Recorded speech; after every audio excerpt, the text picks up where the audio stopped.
neste mesmo semestre, imos propoñer unha reforma integral da atención primaria. É necesario facelo que adecue as súas estruturas ás circunstancias da Galicia actual.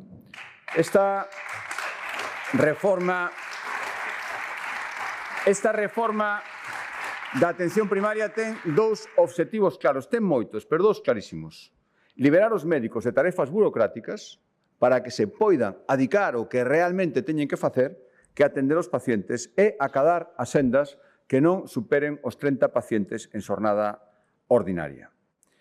Que imos facer para implantar, para conseguir estes obxectivos? Son varias medidas, quero avanzar e tres.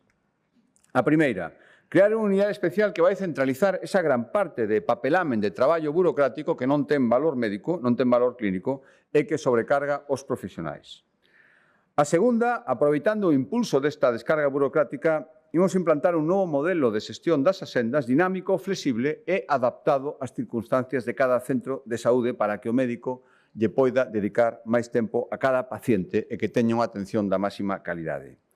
E terceiro, para coordinar todo isto, para que sexa efectivo, para que sexa eficaz, para que sexa real, crearemos unha Dirección Xeral de Atención Primaria, que a día de hoxe non existe dentro do Servicio Galego de Saúde, que velará para que se cumplan todas estas liñas maestras e que faga un seguimento constante de todas as reformas que imos implantar.